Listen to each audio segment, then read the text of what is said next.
Morning conference లో చేరువచ్చిన ప్రియులందరికీ ప్రభు నామమున ప్రేమవందనాలు.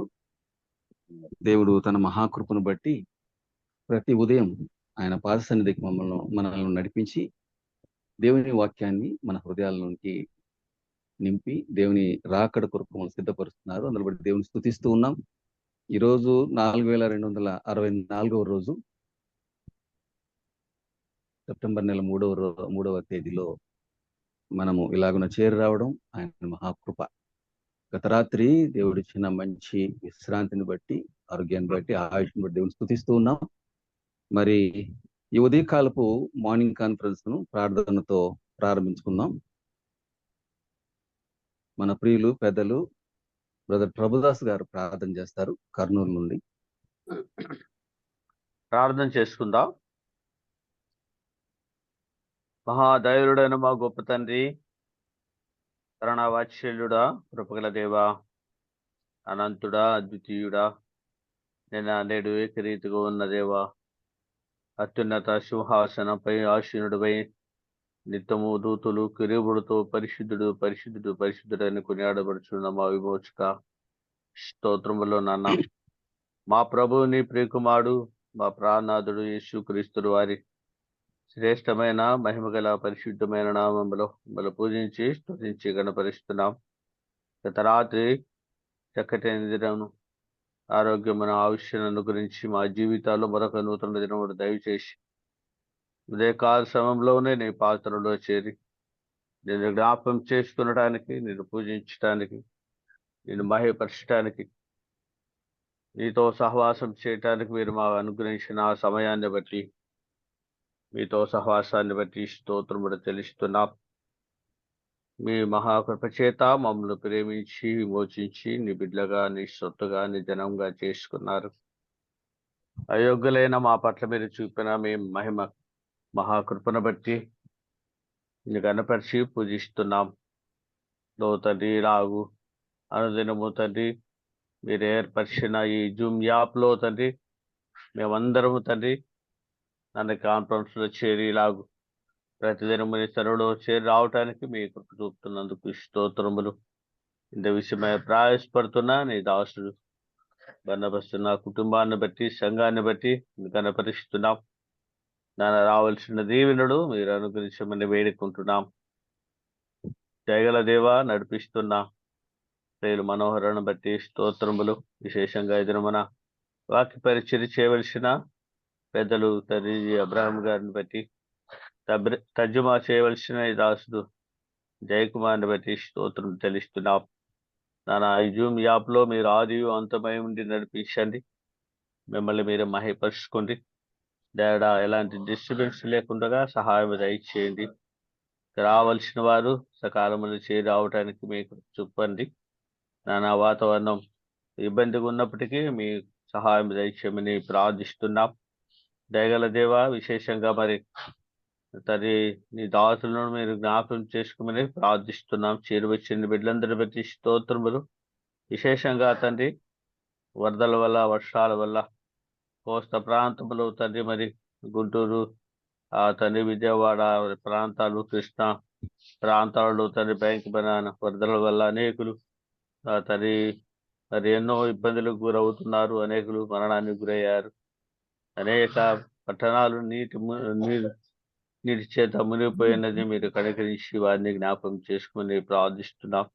మరి ఈ సమయంలో జీవంలో మీరు మాతో ఉండండి. చక్కని సమయాన్ని అనుగ్రహించమని దానా ప్రతి అంతరాయంలో దూరపరిచి మిమ్మల్ని మీరు మహిపరుచుకోమని మీరు చేసిన మేళ్ళని బట్టి, చూపిన కృపను బట్టి స్తుతిస్తూ ముందున్న సమయాన్ని మీ దయాస్తములకు జ్ఞాపకం చేసుకోమని మా ప్రాణనాథుడు, మా విమోచకుడు, మా రక్షకుడు యేసుక్రీస్తు వారి శ్రేష్టమైన నామం స్తోత్రం చెల్లించి ప్రార్థించేటికి వేడుకుంటున్నాం మా పరమ తండ్రి.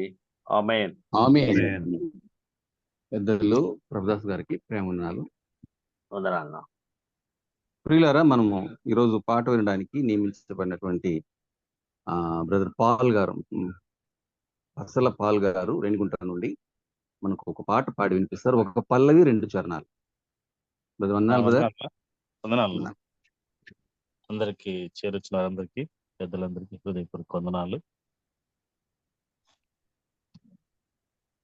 సర్వయుగములలో సజీవుడవు, సరిపోల్చగలనా నీ సామర్థ్యమును, కొనియాడదగినది నీ దివ్య తేజం. నా ధ్యానం నా ప్రాణం నీవే యేసయ్యా, సరిపోల్చగలనా నీ సామర్థ్యమును, కొనియాడదగినది నీ దివ్య తేజం. నా ధ్యానం నా ప్రాణం నీవే యేసయ్యా, ప్రేమతో ప్రాణమును అర్పించినావు, శ్రమల సంఖ్యలైన శత్రువును కరుణించువాడవు నీవే. ప్రేమతో ప్రాణమును అర్పించినావు, శ్రమల సంఖ్యలైన శత్రువును కరుణించువాడవు నీవే. శూరులు నీ ఎదుట వీరులు కారెన్నడు, జగతిని జయించిన జయశీలుడా. శూరులు నీ ఎదుట వీరులు కారెన్నడు, జగతిని జయించిన జయశీలుడా. సర్వయుగములలో సజీవుడవు, సరిపోల్చగలనా నీ సామర్థ్యమును, కొనియాడదగినది నీ దివ్య తేజం. నా ధ్యానం నా ప్రాణం నీవే యేసయ్యా, స్తుతులతో దుర్గమును స్థాపించువాడవు,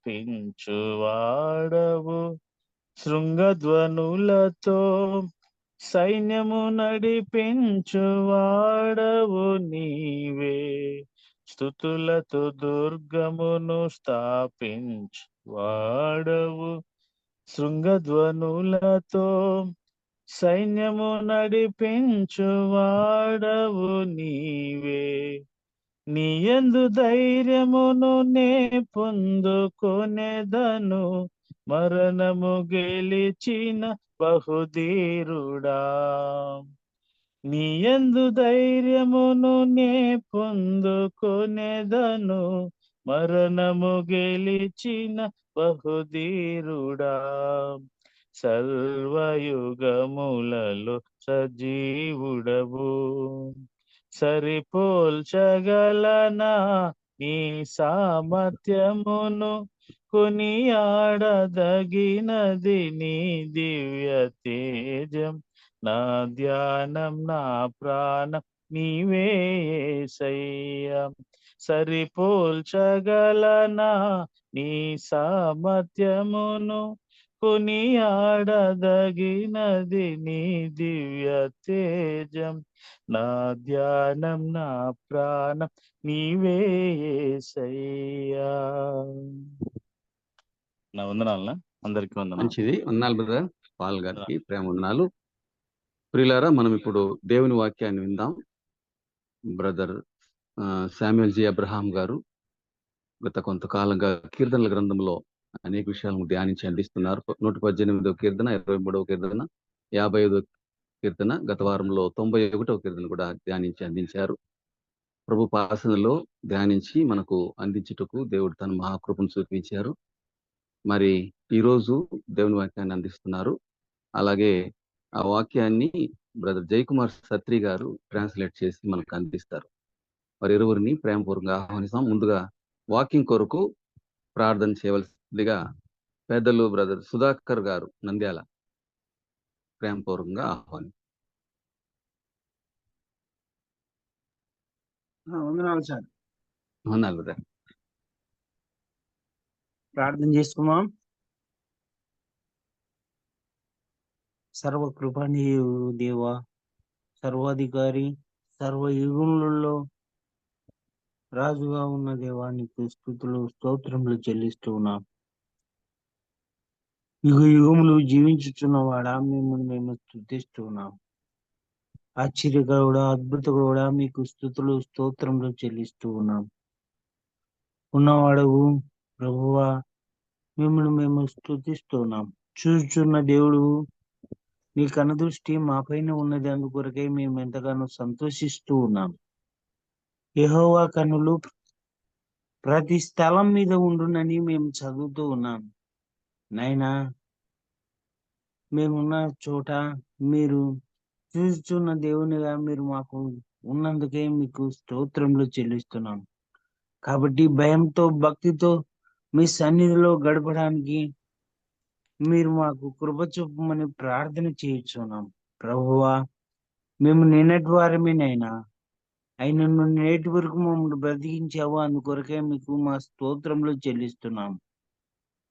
మా జీవం ఏ పాటిది మా నాయన, మేము కొంతసేపు కనపడి అంతలో మాయమై మీరు ఆవిరి వంటి వారం. ప్రభువా, నేటి వరకు సజీవంగా ఉంచావు, అందుకొరకై స్తోత్రాలు. ప్రభువా, ఈ జూమ్ మీటింగ్ లో, ఈ మార్నింగ్ కాన్ఫరెన్స్ లో మేము ఇలాగున కూడుకుని ఆయా స్థలంలో ఉన్న మేము సహవాసం చేయుటకై మీరు మాకు అనుగ్రహించిన ఈ మంచి శ్రేష్టమైన సమయం కొరకై మీకు మా స్తోత్రములు చెల్లిస్తున్నాం. ఈ వేకువజామున మా ప్రభువా మిమ్మల్ని స్తుతిస్తున్నాం. ఈ ఉదయం మీ వాక్యం వినాలని ఆశతో ఉండగా మీ వాక్యాన్ని మా హృదయంలో భద్రపరుచుకున్నట్లు మీ కృప చూపమని ప్రార్థన చేస్తున్నాం. అందుకు ప్రభువా, మీ దాసుడు నిలబడుచు ఉండగా మీ దాసుని బలపరచండి. ప్రభువా, అర్థం చెప్పుటకు నాయనా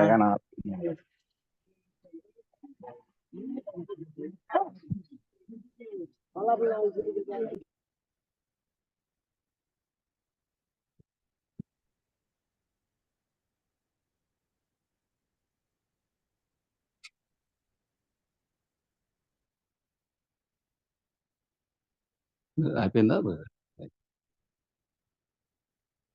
ఎవరు డిస్టర్బ్ చేశారు? సరే, ఆ, వాక్యమును విందాం. మన ప్రియులు పెద్దలు శామ్యూల్ జి అబ్రహాం గారు అనుభవపూర్వకమైనటువంటి సందేశాలు కీర్తనల గ్రంథంలో వినిపిస్తున్నారు. గత వారము 91వ కీర్తనలో మనము ధ్యానము విన్నాము. మరి ఈరోజు ఏ కీర్తన దేవుడు తీసుకుని వస్తున్నాడో మనము ఎదురు చూస్తున్నాం. బ్రదర్ శామ్యూల్ గారికి ప్రేమపూర్వక ఆహ్వానము. బ్రదర్ జై కుమార్ సత్రి గారిని కూడా ప్రేమపూర్వకంగా ఆహ్వానిస్తున్నాం ట్రాన్స్లేట్ చేయడానికి. మనమందరం మ్యూట్ లో ఉండి దేవుని వాక్యాన్ని విందాం, డిస్టర్బెన్స్ లేకుండా. Brother please welcome brother. Thank you very much. To God be the glory and good morning to all of you. మీకు అందరికీ వందనాలు. దేవునికి మహిమ కలుగును గాక. I once again want to thank the Lord. I want to thank Brother Barnabas. I want to thank the elders of Mumbai Christian Brethren Assembly, Odi Cheruvu, for having given me this beautiful platform so that all of us can study the Word of God early this morning. ఉదయకాలమునే మనమందరము ఇలాగున చేరి వచ్చి దేవుని వాక్యమును ధ్యానం చేయడానికి ఇంతటి చక్కటి ప్లాట్ఫామ్ ను మనకు దయచేసిన మంబ్రే సంఘమునకును బర్నబాస్ గారికి అక్కడి పెద్దలకును నా వందనాలు తెలియజేస్తున్నాను. Thank you, Brother Ravi Manohar, for your very warm welcome. రవివర్ Manohar గారికి వందనాలు, చక్కటి స్వాగతాన్ని తెలియజేసినందుకు. Very happy to Welcome. see Brother Jake Moore also with us to help out in the translation. Thank you very much, brother, and God bless you. Translate చేయటానికి సోదరు జయకుమార్ కూడా రావటము చాలా సంతోషము. మీకు కూడా వందనాలు brother. I want to thank every one of you, particularly the brothers, the two brothers who were praying, particularly for this ministry, today's ministry, and every one of you who are praying, because I can confess before God and all of you that I stand here to study the Word of God along with you only through your prayers and nothing else. ఈ ఉదయకాలము పరిచర్య కొరకై మరి ప్రార్థన చేసిన ఇద్దరు సహోదరులను బట్టి, అలాగే ప్రార్థన చేస్తున్న మీ అందరిని బట్టి కూడా మరి నేను ఎంతగానో సంతోషిస్తూ ఉన్నాను. మీ ప్రార్థనా బలం వలననే నేను ఇలాగున మరి వాక్యమును అందించగలుగుతున్నాను. Wonderful. I want to begin by answering a few questions that were asked during the session last week. పోయిన వారము సంధించబడిన కొన్ని ప్రశ్నలకు జవాబులతో నేను ఈ కూడికను నేను ప్రారంభించాలనుకుంటూ ఉన్నాను. There were a few discussions that took place regarding the age of Ahithophel, David, Bathsheba, Absalom last week. అహీతోపెలు, దావీదు, బెత్షెబ, వీరిని Absalom. గురించిన అబ్షాలోము, వీరి వయస్సును గురించిన ప్రస్తావన వచ్చింది పోయిన వారము. I'm giving you what I'm sharing with you is my observations based on my study and research from various sections that are available to all of us. నేను ఏదైతే సమాధానాలు చెప్పబోతున్నానో అది నా స్వంత అధ్యయనములో నుండి, అలాగే మనకందరికీ లభ్యతలో ఉన్న మరి పుస్తకాలైతేనేమి, మరి ఇతరత్ర విషయాలైతేనేమి వాటిలో నుంచి సంగ్రహించినది. In addition to whatever I'm sharing, I'm also suggesting to every one of you that you can also make your own study, your own observations, and I'm willing to learn from you also.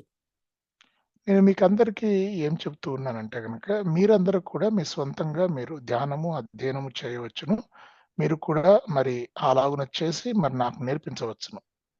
Now, first of all, regarding Ahithophel. మొట్టమొదటిగా అహీతోపెలు గురించి. The rabbinical literature or the literature pertaining to the rabbis, the Jewish rabbi, they say that Ahithophel was around half his age when he committed suicide. అహీతోపెలు గురించి మరి అరబ్బీల బోధ లేదా మరి యూదుల బోధ ఇలాగున ఉన్నది. వారు చెప్పటం ఏమిటి అంటే గనక, అహీతోపెలు మరి ఆత్మహత్య చేసుకున్న సమయానికి సగము వయసు కలిగిన వాడు అని మరి నేను తెలుసుకున్నాను. Many Bible scholars estimate that Ahithophel was a very young man when he died. They estimate probably he was 33 years of age when he committed suicide. అహీతోపెలు ఆత్మహత్య చేసుకున్నప్పుడు చాలా యవ్వనుడు అని నేను చదివాను. ఆయన బహుశా చనిపోయే సమయానికి 33 సంవత్సరాల వయసు కలిగిన వాడు. Now, can we turn back very quickly and briefly to that particular verse in Psalm 55, verse 23, when David prays to the Lord about his enemies. 55వ కీర్తనలు 23వ వచనానికి మనం తిప్పుతామండి. ఆ వచనంలో మరి దావీదు తన శత్రువుల గురించి దేవునికి మొరపెట్టుకుంటూ ఉన్నాడు. You can read it, brother. 55:23 brother. Correct. 50వ కీర్తన 23వ వచనం అండి. దేవా, నాశన కూపములో నువ్వు వారిని పడవేయుదువు, రక్తాపరాధులను వంచకులను సగము కాలమైన బ్రతుకరు, నేనైతే నీ యందు నమ్మిక ఉంచి ఉన్నాను. Thank you. You see, here David very specifically prays for two people, Ahithophel and Absalom, that they should be taken away. They should die at half their age. ఇక్కడ దావీదు ప్రత్యేకంగా ఇద్దరిని గురించి మొరపెట్టుకుంటూ ఉన్నాడు. వారు మరి సగము కాలమైన బ్రతకకూడదు అని ప్రార్థన చేస్తున్నాడు. Another verse in 2 Samuel chapter 17 and verse 23 speaks particularly about the way Ahithophel died. 17వ అధ్యాయం 2వ సమూయేలులో మరి అహీతోపెలు 23వ వచనం, 17వ అధ్యాయం 23వ వచనములో అహీతోపెలు ఎలాగున చనిపోయాడో అక్కడ వ్రాయబడి ఉన్నది. We can read it. 2 Samuel chapter 17 verse 23. 2వ సమూయేలు 17వ అధ్యాయం 23వ వచనం చదువుకుందామండి. అహీతోపెలు తాను చెప్పిన ఆలోచన జరగకపోవుట చూచి గాడిదకు గంత కట్టి ఎక్కి తన ఊరున తన ఇంటికి పోయి తన ఇల్లు చక్కబెట్టుకుని ఊరిపోసుకొని చనిపోయాను. జనులు అతని తండ్రి సమాధి యందు అతన్ని పాతిపెట్టిరి. Thank you, brother. Now, some sections of the Jewish people, they question two things. యూదులలో కొన్ని వర్గాల వారు 2 ప్రశ్నలు లేవనెత్తారు ఇక్కడ. The first question is, how could Ahithophel, being so young, be the wisest counsel to King David? అహీతోపెలు అంత చిన్న వయసులో దావీదుకి రాజుకు సలహాదారునిగా ఎట్లా మారినాడు, అంత జ్ఞానం ఎట్లొచ్చింది ఆయనకు అన్నది ప్రశ్న. Like our brothers who brought out these questions last week, the second question, some sections of the Jews' question is, how come at this young age Ahithophel could become a grandfather to Bathsheba? అంత చిన్న వయసులో బెత్షెబాకు తాతయ్యగా ఎలాగున అహీతోపెలు అవ్వగలిగాడు? You see, now the Jews, prevalently the Jews account, the age of a man at 60 years. 60 years is 30 into 20, 60 years. That's according to the Jewish count. Normally, a person lives his full age up to 60 years, 60 years. యూదుల యూదుల జ్ఞానం ప్రకారంగా ఒక మనిషి యొక్క సంపూర్ణమైన జీవిత కాలం ఎంత అంటే గనక 320 అంటే 60 సంవత్సరాలు. And any death prior to this age is considered as prior to 60, before 60. Any death prior to 60 is considered as untimely death. 60 సంవత్సరాల కంటే ముందు సంభవించే మరణాన్ని మరి సమయము కంటే అంటే చనిపోవలసిన సమయం కంటే ముందు చనిపోయినట్లుగా పరిగణించబడుతుంది. Now another verse in Psalm 55 verse 13, we read specifically when David talks about his close friend Ahithophel. What does he say in verse 13 of Psalm 55? 56వ కీర్తన 13వ వచనంలో ఈ పని చేసిన నీవు నా సహకారివి, నా చెలికాడవు, నా పరిచయుడవు అని అహీతోపెలును గురించి ఆయన దావీదు మాట్లాడుతున్నాడు. Yeah, thank you, brother. This was also another point that was brought out by the brothers. A man mine equal is what he mentions about Ahithophel, meaning a man equal to his age, David's age at that time. నా చెలికాడవు అంటున్నాడు దావీదు. అంటే దావీదుకు సమవయస్కుడు అని దాని అర్థం. Which means at the time when Ahithophel committed suicide, around that time, the age of David and Ahithophel were the same. That's the inference from this particular verse. ఈ వచనం నుంచి మనం అర్థం చేసుకోవాల్సింది ఏంటంటే అహీతోపెలు ఆత్మహత్య చేసుకున్న సమయానికి దావీదు అహీతోపెలు దాదాపుగా ఒకే వయసులో ఉన్నారు అని.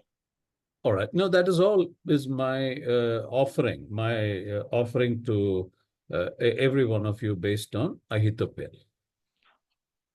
ఇదేనండి మరి అహీతోపెలుని గురించి మరి నా ధ్యానము తర్వాత నా సమాధానము. Now about Absalom. Now let's read 2 verses quickly about Absalom. 2 Samuel chapter 18 verses 5 and 9. ఇప్పుడు అబ్షాలోము గురించి చూసుకుందామండి. 2వ సమూయేలు 18వ అధ్యాయము verses 18 and 9. Three verses, brother. 5, 9 and 14. 5, 9, 14 వచనాలండి. 18వ అధ్యాయము 2వ సమూయేలు 5వ వచనము 9, 14 చదువుకుందామండి. 14 no brother? Yes. 5, 9, 14. Okay. Correct. అప్పుడు రాజు యోవాబును అబీషయిని ఇత్తయిని పిలిచి నా నిమిత్తమై యవనుడైన అబ్షాలోమునకు దయచూపుడని ఆజ్ఞాపించాను. జనులందరూ వినుచుండగా రాజు అబ్షాలోమును గురించి అధిపతులందరికీ ఆజ్ఞ ఇచ్చాను. 9వ వచనం. అబ్షాలోము కంచరగాడిద మీద ఎక్కిపోవచ్చు దావీదు సేవకులకు ఎదురాయను. ఆ కంచరగాడిద యొక్క గొప్ప మస్తకి వృక్షం యొక్క చిక్కు కొమ్మల క్రిందికి పోయినప్పుడు అతని తల చెట్టుకు తగులుకొనినందున అతడు ఎత్తబడి ఆకాశమునకును భూమికిని మధ్యను వేలాడుచుండగా అతని క్రిందనున్న కంచరగాడిద సాగిపోయారు. Thank you, brother. You see in verse 5, 14 I'm yet to read, brother. 14. All right. Sorry. Go ahead. యోవాబు నీవు చేయి వరకు నేను కాచుకొని ఉందినా అని చెప్పి 3 బాణములు చేత పట్టుకొని పోయి మస్తకి వృక్షమును వేలాడుచు ఇంకను ప్రాణంతో ఉన్న అబ్షాలోము యొక్క గుండెకు గురి పెట్టి. Thank you, brother. You see verse 5, very specifically when David refers to Absalom, what does he say? ఇక్కడ 5వ వచనంలో దావీదు అబ్షాలోమును గురించి మాట్లాడుతూ ఏం చెప్పాడండి? For my sake deal gently with young Absalom. నా నిమిత్తమై యవ్వనుడైన అబ్షాలోమునకు దయచూపుడని ఆజ్ఞాపించినట్లుగా ఉంది. You see, the scripture does not give a clear reference about the age of Absalom. అబ్షాలోము యొక్క వయసును గురించి లేఖనాలు స్పష్టంగా చెప్పటం లేదు. The only indication about his age is given in this verse 5 when David talks about his son Absalom as a young person. కేవలము అబ్షాలోమును యవ్వనుడుగా మాత్రమే Bible చెబుతుంది. You see, Bible scholars say that Absalom also might have been around 30 years old when he died. అబ్షాలోము కూడా దాదాపుగా 30 సంవత్సరాల వయసు కలిగి ఉంటాడు ఆయన చనిపోయినప్పుడు అనేసి బైబిల్ పండితులు వ్యాఖ్యానం చేస్తున్నారు. All right, now coming to David. ఇప్పుడు దావీదు గురించి చూద్దాం. Now, Bible scholars say that the age of David at the time of Absalom's death would have been around 62 to 63 years old. మరి పండితుల ప్రకారము దావీదు ఈ అబ్షాలోము చనిపోయిన సమయానికి 62 లేదా 63 సంవత్సరాల వయసు కలిగిన వాడు అని. Now, King David, the second and the greatest king of Israel, ruled the country 3,000 years ago and was about 70 years old at the end of his reign. ఇశ్రాయేలుకు రెండవ రాజు, అలాగే ఇశ్రాయేలీలను ఏలిన రాజులందరిలోకెల్లా అతి గొప్ప రాజు దావీదు. ఆయన మరి repeat brother, what did you say? All right, now I'll give you one reference. I think that is clear enough. 2 Samuel 5 and verse 4. రెండవ సమూయేలు 5వ అధ్యాయము 4వ వచనం చదువుకుందామండి. రెండవ 2 సమూయేలు 5:4. Samuel, yeah, 5:4. దావీదు 30 ఏండ్ల వాడై ఏలన ఆరంభించి 40 సంవత్సరములు పరిపాలన చేసెను.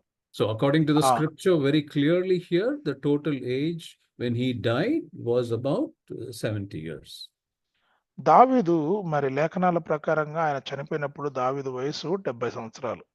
And it is also mentioned that when David reached his old age, he suffered from low body temperature. So he needed young women to keep his body warm. లేఖనాల్లో ఇది ఇలాగున కూడా వ్రాయబడి ఉంది. ఆయన మరి అవసాన దశకు చేరుకున్నప్పుడు ఆయన తక్కువ మరి శరీర ఉష్ణాన్ని కలిగి ఆ సమస్యతో బాధపడుతూ ఆ శరీరంలో సరైన ఉష్ణోగ్రతను మెయింటైన్ చేయడానికి యవ్వనుడైన స్త్రీల యొక్క సహాయం అవసరమైంది. Now, another important aspect about David and Bathsheba, Bible scholars say at his age of 51, David sinned with Bathsheba. Bible పండితుల ప్రకారంగా 51 సంవత్సరముల వయసులో దావీదు బెత్షెబాతో పాపం చేశాడు. You see, David's brothers were, all his brothers were in the army. Bathsheba David's brothers. దావీదు యొక్క సహోదరులందరూ కూడా వారు సైన్యంలో ఉన్నారు. Now, in order to be in the army, you have to cross 20 years of age. సైన్యంలోకి వెళ్ళాలి అంటే గనక 20 సంవత్సరాలు దాటి ఉండాలి వయసు. And David was too young to be in the service, in the service of the king in the military or in the defense during that time, and that is why he was sent as a shepherd and he could not join the army. రాజు సేవలో అలాగనే సైన్యంలో చేరే వయసు ఇంకా దావీదుకు రాలేదు కాబట్టి దావీదు యొక్క అన్నలేమో సైన్యంలో చేర్చబడ్డారు. దావీదు మటుకు గొర్రెలను కాచుకోవడానికి మరి అరణ్యంలోకి పంపబడ్డాడు. And it is estimated that his age at that time, when all his brothers were in the army, age of David must have been around 15 years of age. ఆ సమయానికి అంటే ఎప్పుడైతే మరి అన్నలందరూ కూడా అరణ్యంలో ఉన్నారు, తర్వాత దావీదు అరణ్యంలో ఉన్నారు, అన్నలందరూ కూడా మరి సైన్యంలోను, దావీదు అరణ్యంలో ఉన్నాడు. ఆ సమయానికి దావీదు యొక్క వయసు 15 సంవత్సరాలు. So from 2 Samuel chapter 5 and verse 4 that we read just now, and the age when David was a shepherd when he was 15 years old, it means around 15 years David was David was 15 years before after he was what should I say, after he was commissioned, or after he was anointed as a king. From that time till he reached the throne was around 15 years time. He took the throne after 15 years of his anointing. You understood? Yes, uncle. దావీదు ఆయన అభిషేకము చేయబడినప్పుడు, రాజుగా అభిషేకం చేయబడినప్పుడు దాదాపుగా 15 సంవత్సరాలు ఆయన అభిషేకం చేయబడిన సమయం నుండి గద్దెనెక్కిన సమయం అంటే సింహాసనాన్ని అధిష్ఠించి పాలన చేసే సమయానికి దాదాపు 15 సంవత్సరాలు వ్యత్యాసం. 15 All సంవత్సరాల right. తర్వాత ఆయన సింహాసనం ఎక్కాడు కరెక్ట్‌గా. All right. Okay, now finally to Bathsheba. ఇప్పుడు Bathsheba దగ్గరికొద్దాం. Now, again, Bible scholars and the Hebrew literature, they confirm that Bathsheba was around 8 years old when she bore her first child. Bathsheba మరి ఆమె తన మొదటి సంతానాన్ని కనినప్పుడు ఆమెకు 8 సంవత్సరాల వయసు అని బైబిల్ పండితులు అలాగుననే మరి హెబ్రీయుల పుస్తకాలు చెప్తూ ఉన్నాయి. This Hebrew literature is called Talmud Sanhedrin. ఈ హెబ్రీ రచనలు ఏవైతే ఉన్నాయో వాటిని తల్ముద్ సన్హెద్రిన్ అంటారంట. Sanhedrin, as we know, was the wisest, the oldest men of 70 people made the Sanhedrin. Sanhedrin అని దేన్ని అంటారంటే గనక ఎంతో జ్ఞానము కలిగిన, ఎంతో మరి వయసు కలిగిన 70 మంది యొక్క సమూహాన్ని సన్హెద్రిన్ అంటారు. Now, this Sanhedrin existed during the Roman Empire when Romans were ruling the Israelites and the rest of the world. రోమా సామ్రాజ్య సమయంలో అంటే రోమా సామ్రాజ్యం కింద ఇశ్రాయేలు అలాగే మరి భూమి మీద ఉన్న తక్కిన భాగాలన్నీ కూడా ఉన్నప్పుడు ఈ సన్హెద్రిన్ అనేది ఉండేది. Now, Sanhedrin is the entire judiciary system for the Jews. యూదులకు మరి ఈ సన్హెద్రిన్ అన్నది న్యాయ వ్యవస్థగా ఉన్నది. Maybe it is something like the Supreme Court in India that we have. మన దగ్గర ఉన్న సుప్రీం కోర్ట్ లాగా అనుకోవచ్చు మనం. And we have until recently, now there is a new name that has come for the legal laws. Earlier it used to be called the IPC, Indian Penal Code. No, like that, the Talmud is the body of the Jewish civil and ceremonial laws, equivalent to the IPC, Indian Penal Code earlier. మన దగ్గర IPC అనే ఉండేది కదండి. ఏదైనా నేరం చేసినప్పుడు ఐపీసీలో ఒక section కింద ఆ నేరం పడుతుంది. అలాగుననే మరి అక్కడ తల్ముద్ అంటారు దాన్ని. తల్ముద్ అంటారు దాన్ని. తల్ముద్ అనే దాని కింద మరి అక్కడ చట్టము ప్రస్తావించబడుతుంది. Now, this Talmud is still in force for the traditional religious Jews even till today. ఈ తల్ముద్ అన్నది ఇప్పటికి కూడా మరి యూదులు ఎవరైతే ఉన్నారో వారి మధ్యన విరివిగా వాడబడుతూ ఉన్నది. You see, so that is the Talmud Sanhedrin, they confirm that Bathsheba was around 8 years old when David touched her. దావీదు మరి బత్షెబాను ముట్టినప్పుడు ఆమెకు 8 సంవత్సరాల వయసు ఉన్నదని ఇదిగో ఈ వర్గం అంటే ఈ జ్ఞానులు సన్హెద్రిన్ కి సంబంధించిన వారు చెప్పినది. All right. Now, one particular aspect which I want to say now about all my comments just now is Bible scholars, most of the Bible scholars say the Bible narrative, that is the description of the Bible that we read about these characters, they focus more on the events and their consequences rather than their specific ages. Let me repeat. Bible scholars, prevalently, most of the Bible scholars say about all these characters that I told you just now they say that the biblical narrative or description focuses on the scripture more on the events and their consequences rather than specific ages. వీరి గురించి నేను ఇంకొక మాట చెప్పాలనుకున్నానండి. లేఖనాలు మరి Bible పండితుల ప్రకారంగా అనేక మంది వ్యాఖ్యానకర్తల ప్రకారంగా లేఖనాలు వీరి వయసు కంటేను వీరి మధ్యన జరిగిన సంఘటనలు వాటి ఫలితాలు పర్యవసానాల మీద ఎక్కువగా దృష్టి సారిస్తాయి. All right, just 2 more verses and I will close this particular thing and we'll move on to Psalm 19. 2 వచనాలు చదువుకొని మన ఈ విషయాన్ని మనం ముగించుకొని మనము 91వ కీర్తనలకు వెళ్ళిపోదాం. Deuteronomy 29:29. ద్వితీయోపదేశ కాండము 29వ అధ్యాయం 29వ వచనము. ద్వితీయోపదేశ కాండము 29వ అధ్యాయం 29వ వచనము. Yeah, when Brother Jacob reads the verses, all of you also read that verse very carefully because it is self-explanatory. I'm not going to explain that verse. All of us can easily understand from the scripture. Jayakumar ఈ వచనాలు చదువుతూ ఉండగా దయచేసి మీరందరూ కూడా కలిసి చదవాలని చెప్పేసి కోరుతూ ఉన్నాను. ఆ వచనంలో ఉన్న అర్థము మనము తొందరగా అర్థం చేసుకోవచ్చును. దాన్ని నేను మరి తిరిగి వివరించబోను. 29వ అధ్యాయము 29వ వచనము ద్వితీయోపదేశ కాండము. రహస్యములు మన దేవుడైన యెహోవాకు చెందును. అయితే మనము ఈ ధర్మశాస్త్ర వాక్యములన్నిటిని అనుసరించి నడుచుకున్నట్లు బయలుపరచబడినవి ఎల్లప్పుడూ మనవియు మన సంతతి వారివియు అగునని చెప్పుదురు. Thank you, brother. One more verse. Gospel of John, chapter 16, verse 13. అలాగుననే యోహాను సువార్త 16వ అధ్యాయము 13వ వచనం. యోహాను సువార్త These two verses are very, very important, and both these verses are connected with each other, and they beautifully explain the whole situation about certain passages in the scripture which we don't understand. None of us understand. There is no Bible scholar, there is no researcher on this world who can say, I understand everything about the scripture. Never. I'll correct my statement if there is anyone who can say that. లేఖనాలలో అణువును కూడా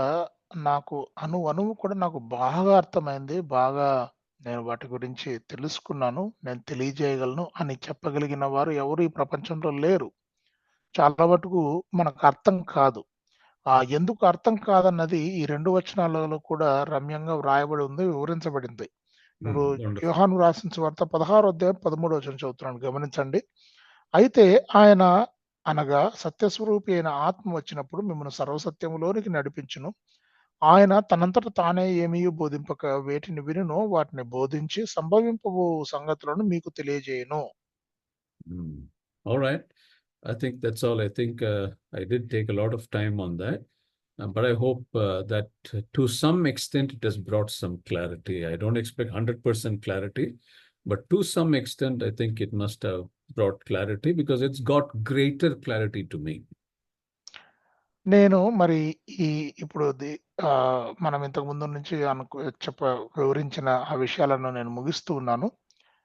కొద్దో గొప్ప మీకు అర్థమయ్యేటట్లు చెప్పగలిగానని నేను అనుకుంటూ ఉన్నాను. నాకైతే మరి బాగా అర్థమైంది. All right. Thank you very much. Now we'll focus back to Psalm 91 verse 1. మనం తిరిగి 91వ కీర్తన మొదటి వచనం మీద మన దృష్టికి తీసుకొని వెళ్దాం. Let's read the first verse of Psalm 90. మహోన్నతుని చాటున నివసించువాడే సర్వశక్తుని నీడను విశ్రమించువాడు. All right. Now we were meditating on this, and particularly the two terminologies of this particular verse is what we were meditating. We started learning last week.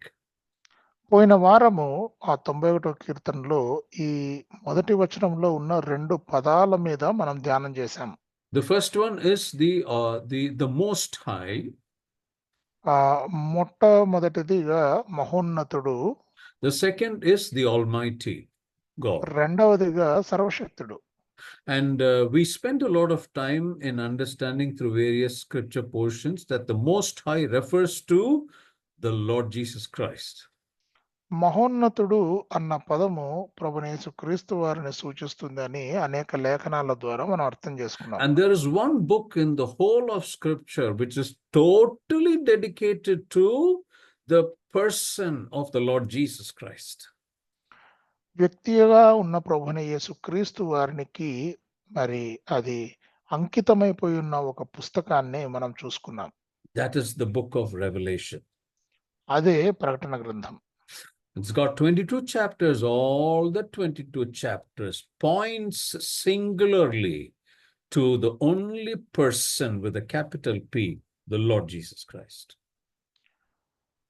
మొత్తము 22 అధ్యాయాలన్నీ కూడా కేవలం ఒకే ఒక్క వ్యక్తి, అదే ప్రభువైన యేసుక్రీస్తు వారి గురించి వ్రాయబడ్డాయి. There are two particular verses, brothers and sisters and dear believers, which speaks exhaustively about Jesus Christ. 2 వచనాలు ప్రత్యేకంగా మరి బాగా విస్తరించి ప్రభువైన యేసుక్రీస్తు వారి గురించి మాట్లాడతాయి. Yesterday, when I was reading these two verses, I was amazed because I know that verses by heart. Those two verses that I'm going to refer to, I know it by heart. Many times I've quoted it during the worship meeting in my personal worship time when I worship along with the assembly. But yesterday, while I was reading these verses, the profoundness of that verse hit me so strongly. 2 వచనాలు ఉన్నాయండి.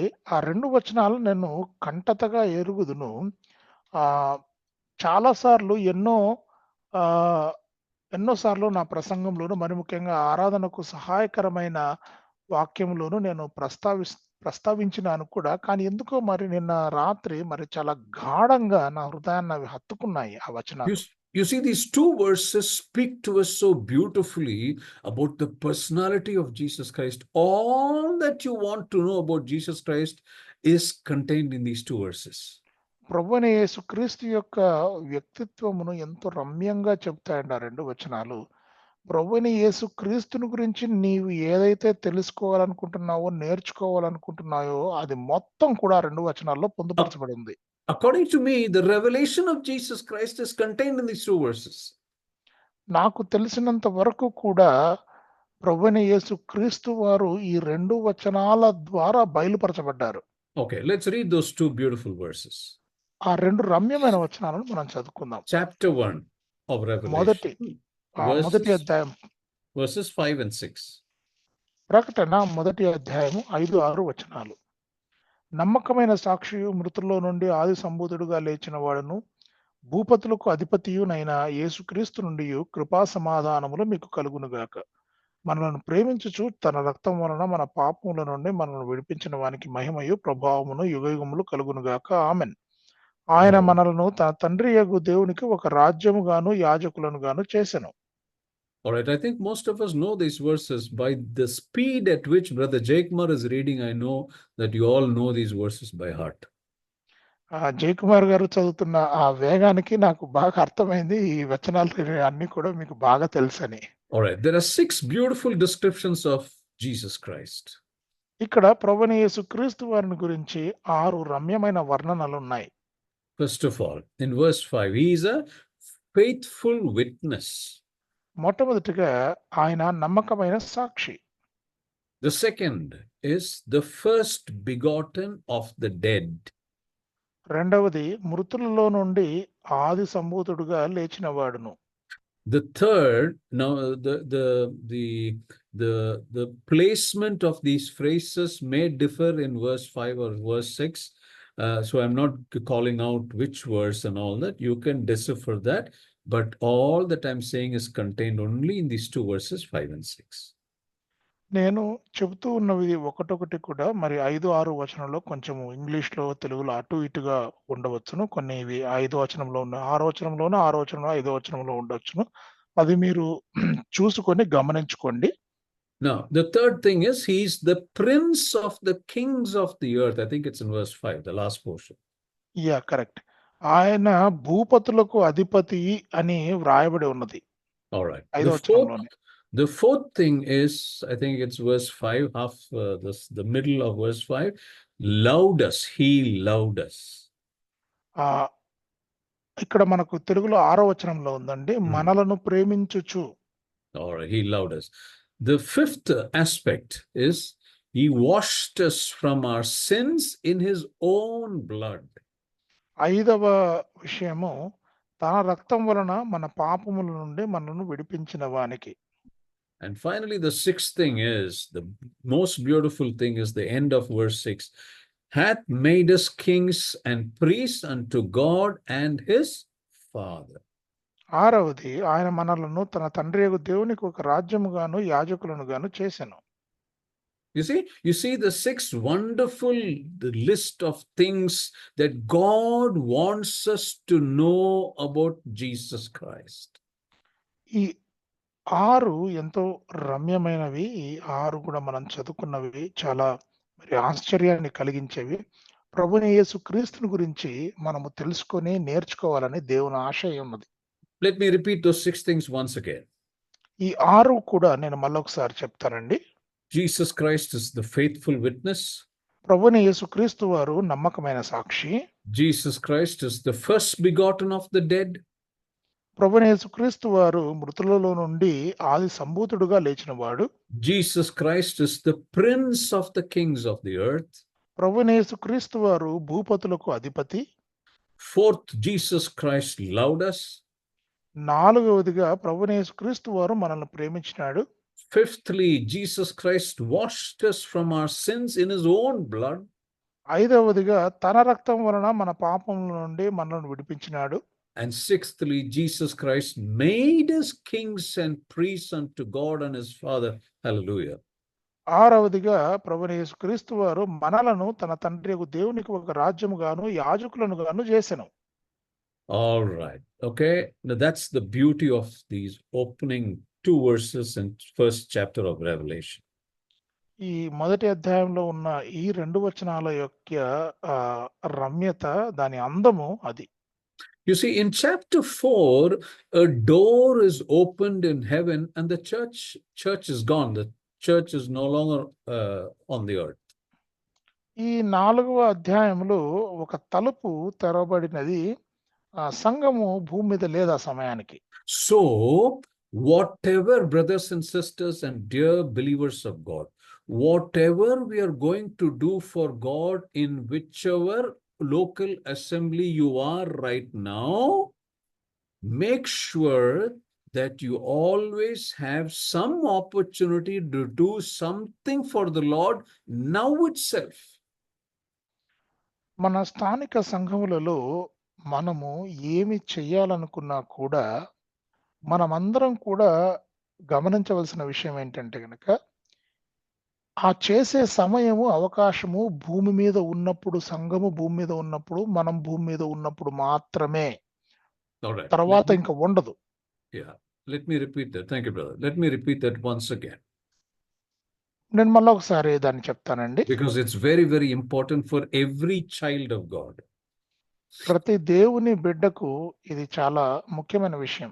I and you might be young in the Lord, which means we have just come to the knowledge of the Lord. We're just saved. We are just baptized. We may be that. ప్రభువైన యేసుక్రీస్తు విషయంలో మనము చాలా యవ్వనస్తులము. ఎందుకంటే గనక ఇప్పుడిప్పుడే ప్రభువుని తెలుసుకుంటున్నాము, ఇప్పుడిప్పుడే ప్రభువుని తెలుసుకున్నాము. Or I and you, or I and you, when we look at each other, we know we will be experienced brothers and sisters, experienced after 30, 40, 50, 60, 70 years as believers. We may be that or either. లేదా మనలో కొంతమందిమి ఇదిగో ప్రభువును తెలుసుకొని ప్రభువులోకి వచ్చి బాగా అనుభవం కలిగించిన వాళ్ళము. 70 ఏళ్ళు నమ్ముకుని అయ్యుండొచ్చు, 50 ఏండ్లు అయ్యుండొచ్చు, 60 ఏండ్లు అయ్యుండొచ్చు. So whatever I'm going to say now is applicable for every believer in the Lord Jesus Christ.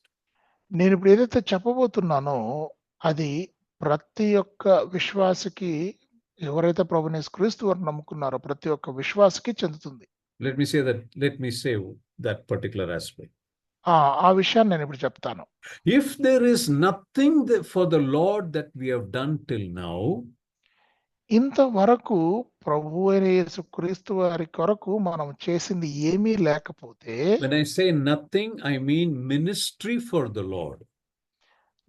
ఏమీ లేకపోతే, చేసింది ఏమీ లేకపోతే అంటే పరిచర్య ఏమీ చేయకపోతే. Now, ministry does not mean evangelical work only. పరిచర్య అంటే కేవలము సువార్త పరిచర్య అనే దాని అర్థం కాదు. It means spreading of the mat in the assembly hall. దాని అర్థం ఏంటి? చాపలు పరచటము. It means arranging of the chairs in the assembly hall.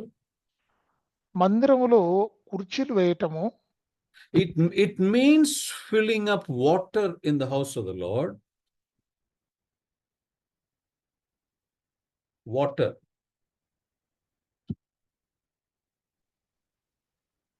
Can you hear me? Yes, uncle. Okay. Now it means filling up of water for others to drink in the assembly hall. మందిరములో ఇతరులు త్రాగడానికి అవసరమైన త్రాగునీటిని పట్టటము, Cleaning up the assembly of God. మందిరమును శుభ్రం చేయటము, Whatever you're doing for a child of God in the assembly of God, that is also ministry. ప్రభు పిల్లల కొరకు మీరు ఏ చిన్న పని చేసినా అది కూడా పరిచర్యే. For the sake of the Lord, you serving your husband, the husband serving the wife, you serving your children, and for the sake and glory of the Lord, you working in a professional organization, whatever that is. మీరు ప్రభువైన యేసుక్రీస్తు వారి కొరకు ఏమి చేసినా, ఎక్కడ చేసినా, ఎట్లా చేసినా, ఎటువంటి పనైనా కూడా Remember one thing, brothers and sisters, whenever you're doing anything, you think and you do for God's glory, not for yourself, not for your own self or your family or for others. Whenever you do anything, you do it for the glory of God. That is what I mean by if you have not done anything until now. ఏది చేసినా కూడా దేవుని మహిమ కొరకు చేయండి. మన సొంత మహిమ కొరకు, మన సొంత లాభము, స్వంత గొప్పల కొరకు దయచేసి చేయకండి. మీరు ఏమి చేసినా అని నేను ఇంతకు ముందు చెప్పిన దాని యొక్క అర్థం అది. All right, so now let me come back to that statement. Now, whatever we have to do, if we have done nothing for the Lord so far, between now and when we are going to be taken up or when we leave this world, we have to do something for the Lord. మనము ఇంతవరకు ఏదైనా ఒకవేళ చేయనట్లయితే ఇప్పటి నుంచి మరి ప్రభు తిరిగి వచ్చేంత వరకు లేదా మనం ఎత్తబడేంత వరకు కూడా ఎత్తబడేంత లోపల మనం ఏదైనా ఒకటి చేయాలి. Because you and I have life because God has given us this opportunity to serve Him. దేవుడు నిన్ను నన్ను సజీవులుగా ఎందుకు పెట్టాడంటే కనుక ఆయనకు సేవ చేయటానికి పెట్టాడు. All right, now in Revelation we read about the 7 candlesticks. ప్రకటనలో మనము 7 దీపస్తంభముల గురించి మనం చూస్తాం. And we also read that the Son of Man is in the midst of the 7 candlesticks. He moves in the midst of the 7 candlesticks. ఆ 7 దీపస్తంభముల మధ్యన సంచరించే మనుష్య కుమారుడు అన్న వర్ణనను మనము ప్రకటనలో చూస్తాం. And we all know that the candlesticks represent the churches. ఆ 7 దీపస్తంభాలు కూడా 7 సంఘాలకు సూచనగా ఉన్నట్లుగా మనం చూస్తాం. So what is God telling us through the candlesticks and his movement through the candlesticks? What is God telling us? ఆ 7 దీపస్తంభముల మధ్యన సంచరించే వాడిగా ప్రభు తనను తాను వర్ణించుకున్నట్టు ద్వారా ఆయన మనకి ఏం చెప్తూ ఉన్నాడు? God is telling us that Jesus Christ is actually moving among the local assemblies, the local churches where I belong to, where Brother Jaykumar belongs to, where Brother Barnabas, where Brother Ravi Manohar, where all of us belong to. God is telling us that Jesus Christ is moving, meaning He's physically or He's spiritually moving, which we cannot see, but He's present. దాని అర్థం ఏమిటంటే కనుక దేవుడు మనతో ఏం చెప్తూ ఉన్నాడంటే కనుక ప్రభువైన యేసుక్రీస్తు వారు స్థానిక సంఘాల మధ్యన సంచరిస్తూ ఉన్నాడు. ఆయన బాహ్యంగాను ఆత్మీయంగాను మన మధ్యన ఉన్నాడు. మనము చూడకపోయినా మనకు గోచరం కాకపోయినా కూడా ఆయన మన మధ్యన ఉన్నాడు. మరి అంకుల్ గారి సంఘం అయితేనేమి, జయకుమార్ సంఘం అయితేనేమి, బర్నబాస్ గారి సంఘం అయితేనేమి, రవి మనోహర్ గారి సంఘం అయితేనేమి, ఏ సంఘమైనా కూడా సంఘాల మధ్యన ఆయన ఉన్నాడు, సంచరిస్తూ ఉన్నాడు. You see, the most reverential and most inspiring aspect in every meeting of the assembly, is what?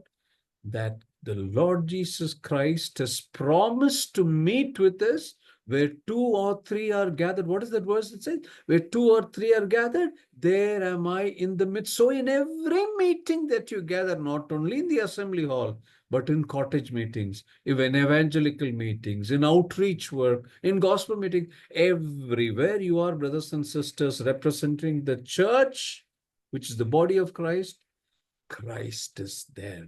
That is something we must never forget, like we never forget our names. ఎక్కడ 2-3 నామమున కూడుకుంటారో వారి మధ్యన ఉంటాను అని ప్రభువైన యేసుక్రీస్తు వారు ఇచ్చిన వాగ్దానం. ఆ వాగ్దానం ప్రకారంగా కేవలం మందిరంలో కూడుకున్నప్పుడు మాత్రమే కాదు, అది గృహ కూడికలు కావచ్చు, లేదా సువార్త కూడిక కావచ్చు, మరి ఏ రకమైన కూడికైనా కూడా ఎక్కడ ఇద్దరు ముగ్గురు కూడుకున్నా కూడా వారి మధ్యన సంచరిస్తూ ఉంటాడు, వారి మధ్యన ఉంటాడు ప్రభు అయిన యేసుక్రీస్తు వారు అన్న వాగ్దానము మనము మర్చిపోకూడదు. Sorry, Brother Jayakumar, I'm using long sentences, but I'm not able to cut it short because of the continuity, but I think you're doing it extremely well. God bless you. Now, in the book of Revelation, the writer John sees the Lord Jesus Christ from head to toe.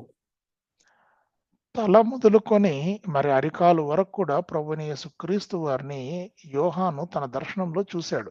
He mentions that Jesus Christ is clothed in a garment up to the foot. ఆయన ప్రభువైన యేసుక్రీస్తు వారు మరి ఆ అరికాలు వరకు కూడా వస్త్రధారునిగా మన ఆయన ఒక వస్త్రాన్ని ధరించుకున్నట్లుగా ఆయన వర్ణిస్తాడు. And he also mentions that he is girt about the paps with a golden girdle, meaning around the waist he's got a golden girdle, means a golden cloth or something to tie the waist. That's how Jesus Christ is clothed. రొమ్మునకు బంగారు దట్టి కట్టుకొని ఉండెను అని వ్రాయబడి ఉంది. And he also mentions that his head and his hairs were white like wool. ఆయన తలయు తల వెంట్రుకలు కూడా హిమమును పోలినంత ధవలముగా ఉన్నవి అని వ్రాయబడి ఉంది. Have any of us ever imagined or thought how Jesus Christ will look like when we see him? ప్రభువైన యేసుక్రీస్తు వారిని మనం చూస్తే ఎట్లా ఉంటాడన్నది మీరు ఎప్పుడన్నా ఊహించుకున్నారా? ఆలోచనకు వచ్చిందా ఎప్పుడన్నా? You see, every one of us, most of us, and I'm talking from my perspective, I may be wrong, but I'm talking from my perspective, every one of us, when we pray, we visualize God, is it not?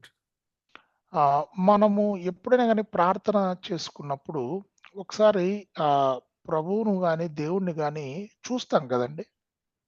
I do not know if we visualize Jesus Christ himself as a personality.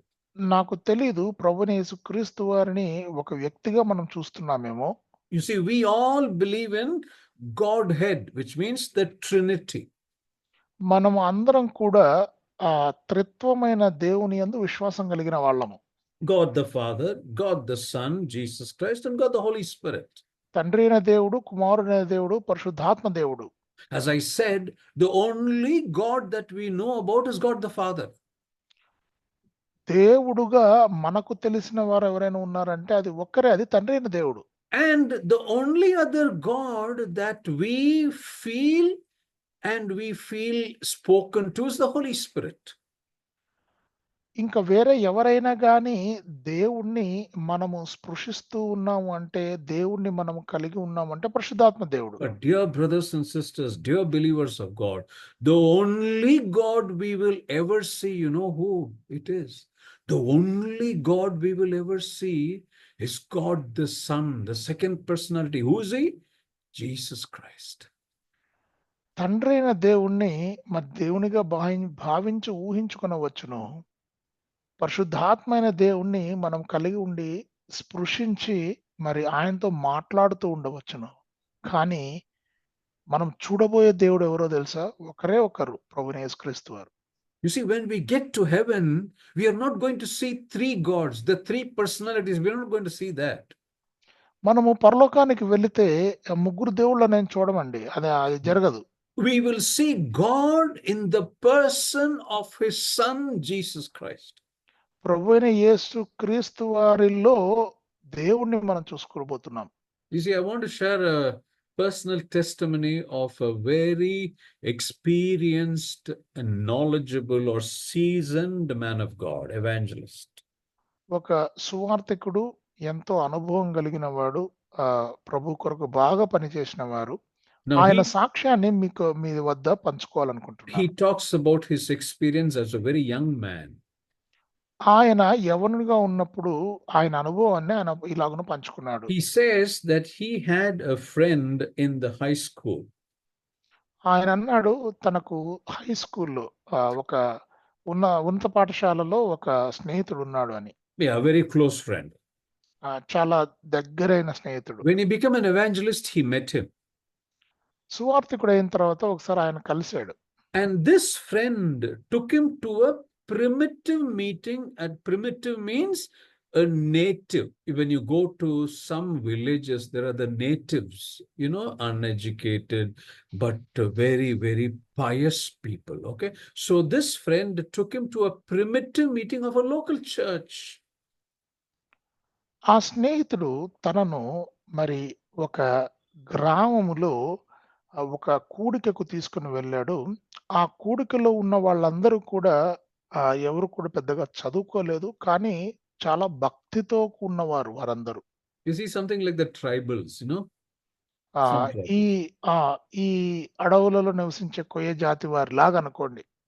Now, and he says, he uses the word primitive or tribals because these people were so weak and lean in their body, you could see their bones. Primitive అన్న పదం ఎందుకు వాడాడు అంటే గనక వారందరూ కూడా మరి చాలా బలహీనంగా కనపడ్డారు. వారి ఎముకలు కనబడతా ఉన్న వాళ్ళ శరీరంలో.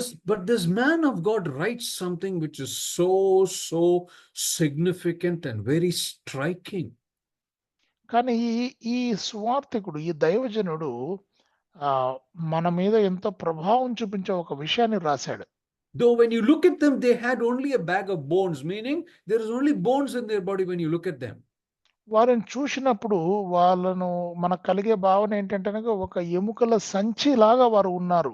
But you know what they were carrying? కానీ వారు ఏం మోసుకొని వస్తున్నారో తెలుసా? First of all, every single person had a Bible. మొట్టమొదటిగా ప్రతి ఒక్క వ్యక్తి వద్ద బైబిల్ ఉన్నది. Second, everyone had a hymn book. రెండవదిగా ప్రతి ఒక్కరి దగ్గర కీర్తనల బుక్ ఉన్నది. Third, they had a room to meet, pray and study the word of God. మూడవదిగా వారి యొద్ద ఒక గది ఉన్నది, కూడుకోవడానికి, ప్రార్థన చేసుకోవడానికి, బైబిల్ చదువుకోవడానికి. So this man of God, along with his school friend, when he went to this primitive meeting, as he entered this place, he saw all these things. He saw that they were a bag of bones. He saw that everyone had a Bible. He saw that everyone had a songbook. Everyone had a nice place to gather. And as he entered that place, he saw an elderly preacher. He was preaching. ఈ కుగ్రామములో ఒక ఏదో ఆదిమ సంతతి లేదా ఆదిమ ప్రజలు ఎలాగుంటారో అటువంటి ఆ గ్రామము, అందులో ఆ సంఘములో ఆ కూడికకు మరి తన స్నేహితుడు ఈ దైవజనుని తీసుకొని పోయినప్పుడు చాలా చక్కటి దృశ్యాలు చాలా కనపడ్డాయి. వారికి ఒక గది ఉన్నది, కూడుకుంటున్నారు. వారి ప్రతి ఒక్కరి దగ్గర బైబిల్ ఉంది, ప్రతి ఒక్కరి దగ్గర పాటల పుస్తకం ఉంది. వారి మధ్యన అక్కడ ఉన్న సేవకుడు లేదా బోధకుడు నిలబడి బోధిస్తూ ఉన్నాడు. Now listen very carefully to what I'm going to say next. ఇప్పుడు నేను చెప్పబోయేది దయచేసి జాగ్రత్తగా వినండి. This old preacher, when he was preaching, there was only one message that he was preaching. ఎవరైతే ఆ బోధ చేస్తూ ఉన్నాడో ఆ వృద్ధ వ్యక్తి, ఆయన ఒకటే సందేశాన్ని వినిపిస్తూ ఉన్నాడు. That message was on the Lord Jesus Christ and his return. అది ప్రభువైన యేసుక్రీస్తు వారు, తర్వాత ఆయన తిరిగి రానయ్యున్న రెండవ రాకడను గురించి. Now, this man of God who's writing this testimony, he says that he has been a Christian for many years. ఎవరైతే ఆ దైవజనుడు ఉన్నాడో ఆయన క్రైస్తవునిగా చాలా సంవత్సరాలుగా ఉన్నాడు. He says that he became a believer when he was 14 years old. 14 సంవత్సరాల వయసులోనే ఆయన విశ్వాసి అయినాను అని చెప్పాడు. And now when he's an evangelist, when he's visiting this primitive church along with a school friend, you know what he says? He says, I have never heard anybody preach so effectively or so beautifully on the return of Jesus Christ.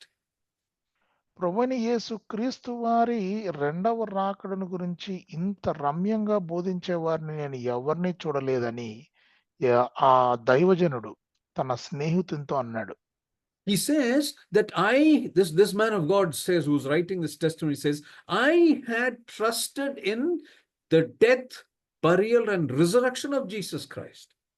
నేను ప్రభువైన యేసుక్రీస్తు వారి పుట్టుక, ప్రభువైన యేసుక్రీస్తు వారు సమాధి చేయబడుట, ప్రభువైన యేసుక్రీస్తు వారి సమాధిని జయించి తిరిగి లేచుట, నేను దానిని యందు విశ్వసించాను, దానినే నేను ప్రకటిస్తూ ఉన్నాను, బోధిస్తూ ఉన్నాను. And I was attending a church which is a New Testament believing pattern church. నేను వెళ్ళే సంఘము క్రొత్త నిబంధన ఆ పద్ధతిని అనుసరించి నడుపబడుతున్న సంఘము. And I always had a Bible with me. నా దగ్గర ఎప్పుడు బైబిల్ ఉండేది.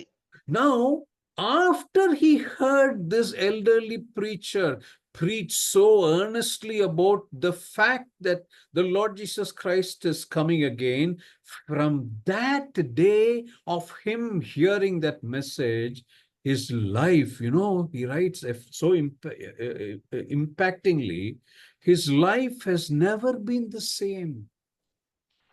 ఎప్పుడైతే ఈయన ఆ ఆదిమ జాతి ప్రజలు తర్వాత కుగ్రామంలో ఉన్న సంఘానికి వెళ్ళి అక్కడ ఉన్న పెద్దాయన, అక్కడ ఉన్న సేవకుడు చేసే బోధను విన్నాడో, అప్పటి నుంచి ఆయన జీవితమే మారిపోయిందంట.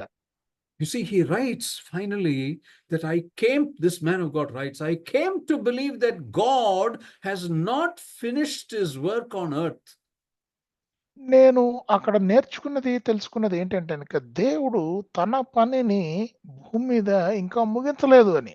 Because he's going to come again and he will be honored and glorified. ఎందుకంటే ఆయన తిరిగి రానై ఉన్నాడు, ఆయన మహింపరచబడతాడు, ఆయన గౌరవించబడతాడు. You see, that is exactly what the book of Revelation is. ప్రకటన అదేనండి. You see, the revelation of Jesus Christ reveals that God's program is not yet over. ప్రకటన మనకు ఏమి బయలుపరుస్తూ ఉంది అంటే గనక ప్రభువు వారి పని ఇంకా అయిపోలేదు అన్న విషయాన్ని చెప్తుంది. You see, the events foretold in the book of Revelation has already begun to happen, and they are all going to come to pass.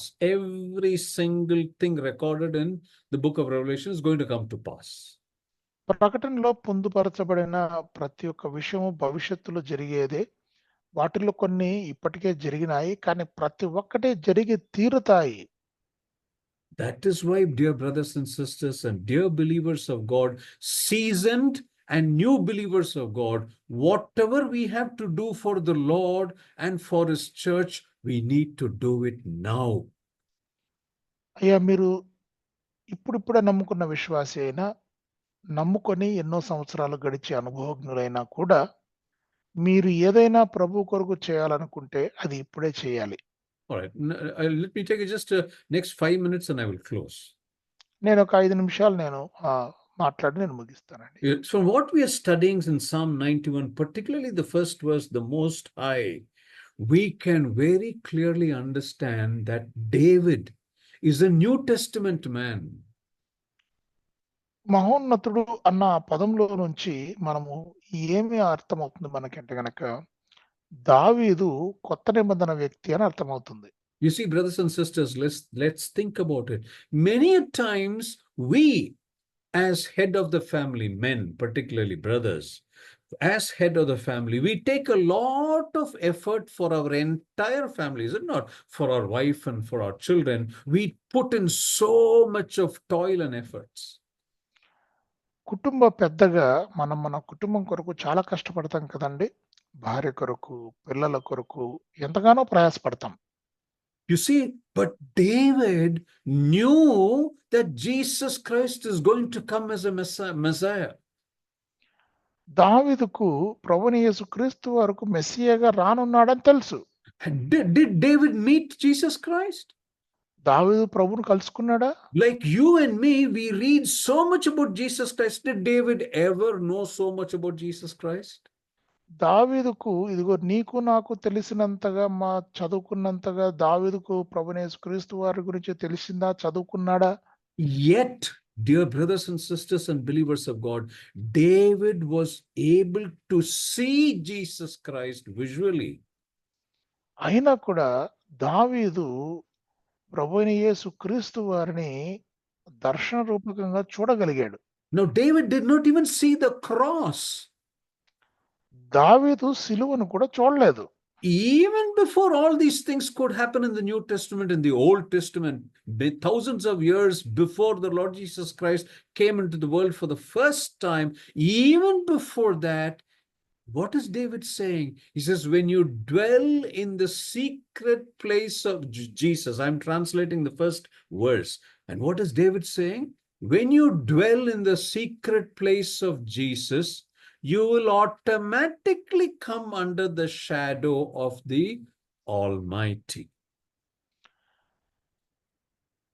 దేవుడు అయిన ప్రభువైన యేసు క్రీస్తు వారితో కలిసి మరి మనము అడుగులు వేస్తున్నప్పుడు, నడిచినప్పుడు, జీవిస్తూ ఉన్నప్పుడు మనకు తెలియకుండానే సర్వశక్తుని నీడ కిందకి వచ్చేస్తాం. You see, Bible scholars say that David was a New Testament man living in the Old Testament times.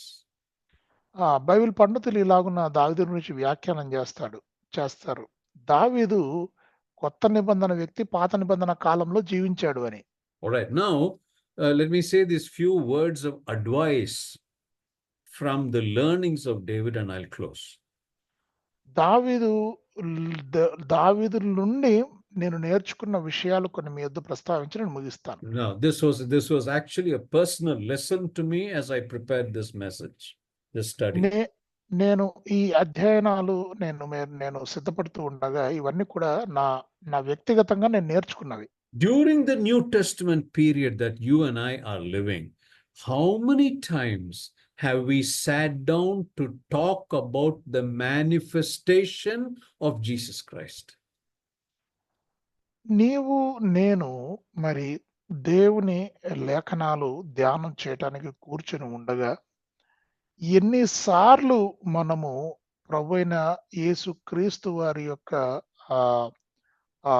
బయలుపడటం, అంటే ఆయన మనకు తెలియటం, తెలుసుకోవటం, లేదా ఆయనను తెలుసుకోవటానికి మనం ఎంతగా ధ్యానం చేసాం. ఎప్పుడు You see, we all talk about God holistically. మనము దేవుడు అన్న పదాన్ని ఒక ఆ పదం గురించి మనం మామూలుగా మనకు తెలిసినట్లుగా మనం ధ్యానం చేస్తాం. It is only during worship time, at least we take a peek sneak, like just opening the curtain a little and then seeing through it. That's called a peek sneak, opening the curtain that is closed very slightly, we open, like children when you see in a school drama, they will be waiting when the next turn comes. So what they will do, they will open slightly and see what is happening, when is their next turn coming. Like that, during worship meeting, I and you slightly open the curtain little to see about Jesus Christ. దేవుణ్ణి చూసి, దేవుడు అంటే ఎవరో నిజంగా తెలుసుకునే ఆ విషయాన్ని మనము సామాన్యంగా చేయము. అప్పుడప్పుడు ఆరాధనకు సహాయకరమైన వాక్యంలో కానీ, ఆరాధన సమయంలో కానీ కొంచెం తొంగి చూస్తాం అనమాట. అంటే కర్టెన్‌ని కొంచెం, ఆ పరదాను కొంచెం తెరిచి ఏదో తొంగి చూసినట్లు, ఏదో కొద్దిగా దేవుణ్ణి తెలుసుకోవడానికి ప్రయత్నం చేస్తూ ఉంటాం. It is only during worship time that we try to see a little about Jesus Christ. ఆరాధన సమయములో ప్రభువైన యేసుక్రీస్తు గారి నుంచి ఏదో కొద్దో గొప్ప తెలుసుకోవడానికి ప్రయత్నం చేస్తూ ఉంటాం. I'm leaving this food for thought for all of us. నేను ఈ విషయాలను మన ఆలోచనలకు ఆహారంగా వదులుతూ ఉన్నాను. How many times have we, between husband and wife, spoken about the Lord Jesus Christ, not about God, but about the Lord Jesus Christ, how he came down to this world as a man, how he lived, how he died, how he suffered, what all he is going to do when he comes back. How many times do we as husband and wife speak? భార్య భర్తలంగా మనము ఎన్నిసార్లు మరి మన భార్య భర్త దగ్గర అయితేనే, భర్త భార్య దగ్గర అయితేనే ప్రభువుని యేసుక్రీస్తు వారి గురించి చర్చించుకున్నారు. ఆయన ఎవరు, ఆయన ఎప్పుడు వచ్చాడు, ఎందుకు వచ్చాడు, ఎలా ఉన్నాడు ఈ భూమి మీద, తిరిగి ఎప్పుడు రానేన్నాడు, ఎట్లా రానేన్నాడు, ఆయన పునరుత్థానం ఏంటి అన్న దాని విషయాలను గురించి ఎప్పుడైనా చర్చించామా అసలు? How often do we speak with our children about Jesus Christ, the second person, Jesus Christ? How often do we speak with our children about that? ప్రభువైన యేసుక్రీస్తు వారిని గురించి మరి ముఖ్యంగా ఆయన రెండవ రాకడలో ఆయన రూపం ఎట్లా ఉంటుందన్నది, ఆ విషయాల గురించి మన పిల్లలతో ఎప్పుడైనా మాట్లాడినామా మనం? How often do we teach our children about Jesus Christ? మన ప్రభువైన యేసుక్రీస్తు వారిని గురించి మన పిల్లలకు అసలు ఎప్పుడు మనం నేర్పించాం? We all take a lot of interest in getting our children into various tuition, extra classes, music classes, sports even, and all that. There's nothing wrong in that. మన పిల్లలను అదిగో ఆ మ్యూజిక్ క్లాసులని, స్పోర్ట్స్ క్లాసులని, ట్యూషన్స్ అని, extra క్లాసులని వాటిల్లో చేర్చి ఎన్నో నేర్పించడానికి చాలా ఆసక్తిని కనపరుస్తాం. We దాంట్లో take తప్పేం a- లేదనుకోండి. we are very particular that our children should come first in the class. మనమందరం కూడా మన పిల్లలు స్కూల్‌లో ఫస్ట్ రావాలి, క్లాస్‌లో ఫస్ట్ రావాలని చెప్పేసి చాలా దృష్టి సారిస్తాం దాని మీద. We make all efforts to earn as much as possible for our family. మన కుటుంబం కొరకు సంపాదించి పెట్టడానికి ఎంతో కష్టపడతాం. But one thing, brothers and sisters, one thing that we should never ever forget in our life is, to what extent have we taught our children, ourselves, our wives, our children about Jesus Christ? కానీ అతి ముఖ్యమైన, ప్రాముఖ్యమైన విషయం ఏంటంటే, ప్రభువైన యేసుక్రీస్తు వారిని గురించి నేనెంత నేర్చుకున్నాను, నా భార్యకి ఎంత నేర్పించాను, నా పిల్లలకి ఎంత నేర్పించాను. ఇది చాలా ముఖ్యమైన విషయం. All right, I'm taking a long time, 17, 18 minutes beyond 6 o'clock. My sincere apologies. I just wanted to finish till here.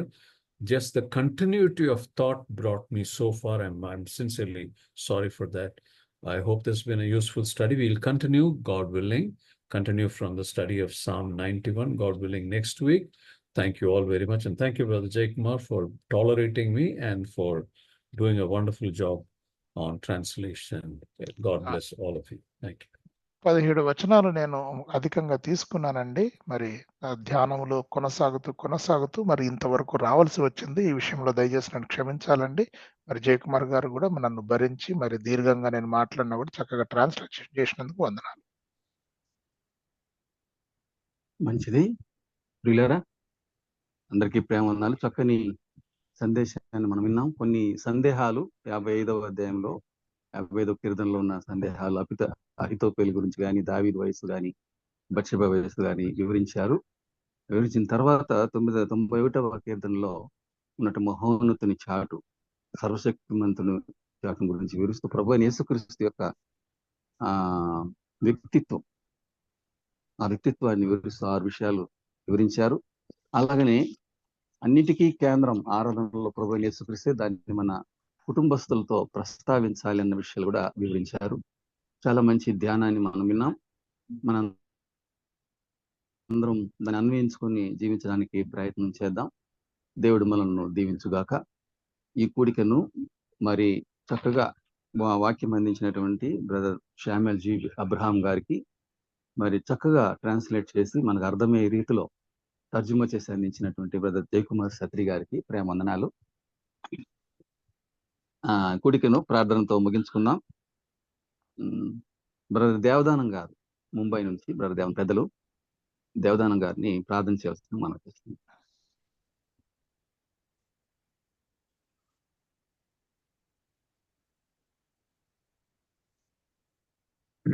Mute చేయాలా? ఓకే. చాలా వందనాలన్నా చేరి వచ్చిన ప్రతి వారికి ప్రార్థన చేస్తాం. పరిశుద్ధుడు అయిన మహోన్నతుడు అయిన మా దేవ, ఈ ప్రియకుమారుడు మా రక్షకుడైన యేసుక్రీస్తు పరిశుద్ధ నామమున మీకు వందనాలు, స్తుతులు, స్తోత్రాలు తెలుస్తున్నాం. మీ కృపను బట్టి గత వారం అంతా మీ కృపారెక్కల కింద భద్రపరిచారు. నూతన మాసంలో 10వ దినమున మీ దాసుని బలపరిచి చక్కగా మీ మాటలు అందించడానికి కృప చూపారు నాయన. మహోన్నతుని చాటు నివసించేవాడే సర్వశక్తిని నీడను విశ్రమించేవాడని, మహోన్నతుని గురించి, సర్వశక్తిని గురించి తెలియజేసిన విధానాలను బట్టి వందనాలు. మీరు మహోన్నతుడుగా మా జీవితాల్లో దొరికిన విధానాన్ని బట్టి వందనాలు చెల్లిస్తున్నాను ఆయన. అంతేకాకుండా ప్రకటన గ్రంథంలో కూడా చక్కగా మీరు తెలియజేసిన విధానాన్ని బట్టి మీకు వందనాలు. మీరేమై ఉన్నారు ఈ సంగతులు ప్రకటన గ్రంథం 1:5-6 వచనాల్లో కూడా తెలియజేసిన విధానాన్ని బట్టి వందనాలు.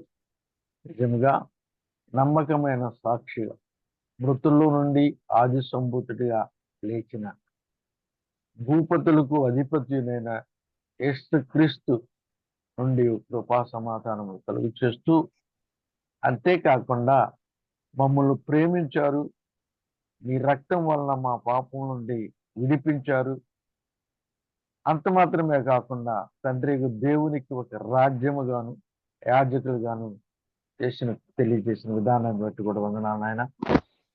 మరి అటువంటి గొప్ప బహోన్నతుడైన యేసయ్యను నా జీవితంలో మా జీవితాల్లో ప్రభా తండ్రి అన్వయించుకొని మా కుటుంబాల్లో సంఘాల్లో మరి ప్రభా ప్రతి వారి మధ్య మిమ్మల్ని చాటడానికి మీ గురించి తెలియజేయడానికి కూడా సహాయం చేయమని బ్రతిమలాడుతున్నాను. కృప చూపండి ఆయన. మీ దాసులు అబ్రాహ్మణ్ గారిని బట్టి మరి తర్జుమా చేసిన ఆ ప్రియుని బట్టి వందనాలు చెల్లిస్తున్నాను ఆయన. వారిని ఇంకనూ బలపరిచి వాడుకొని మరి ప్రాణం చేస్తున్నాం. అలాగే ఈ దినమున నడిపించిన మరోనం గారిని బట్టి కూడా స్థితులు చెల్లిస్తున్నాం. మరి దీన్ని జూమును నిర్విరామంగా కొనసాగిస్తున్న బర్నబాస్ అనే గారిని బట్టి స్థితులు చెల్లిస్తున్నాం తండ్రి. మరి జూములు చేరిన ప్రతి దైవజన్ని మరి పెద్దలను, పరిచారకులను, పరిశుద్ధులను, సహోదర సహోదరులను అందరిని కూడా మీ కృపాస్తరకు అప్పగించుకుని మరి ప్రార్థిస్తున్నాం. ఇంకా ముందున్న దినాలు మీ కొరకై మేము బ్రతకటానికి గాను మరి దినదినము మీ వాక్యము ద్వారా పురికొల్పబడుతూ ముందుకు సాగటానికి కృప చూపమని కూడా ప్రార్థన చేస్తున్నాం.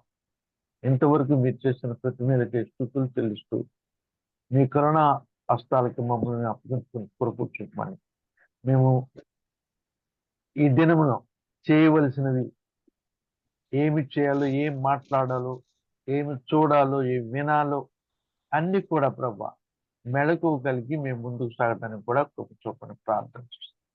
మా జీవితంలో ఏది కూడా అనవసరమైన దాని జోలికి వెళ్లకుండా మీ చిత్తానుసారంగా వాక్య ప్రకారంగా మమ్మలను జీవింపు చేసి మహింపదమని, మీ కట్టడలను మాకు నేర్పమని, అప్పుడే మేము మా హృదయపూర్వకంగా మిమ్మల్ని స్తుతిస్తూ ముందుకు సాగలమని నమ్ముతూ ఇంతదనక మీరు చేసిన మేలకే స్తుతులు చెల్లిస్తూ మా ప్రభువును మా రక్షకునైన యేసుక్రీస్తు పరిశుద్ధ నామమున స్తుతులు స్తోత్రాలు అర్పిస్తూ యేసు నామములని అడిగి వేడుకుంటున్నాము తండ్రి.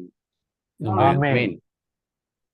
వందనాలు బ్రదర్. పెద్దలు దేవదానం గారికి ప్రేమ వందనాలు. చక్కని ముగింపు ప్రార్థన చేశారు. అలాగే ప్రారంభ ప్రార్థన చేసిన బ్రదర్ ప్రభుదాస్ గారికి, పాల్ గారికి, పాట పాడిన పాల్ గారికి, మరి అలాగే సుధాకర్ గారికి ప్రేమన్నాలు.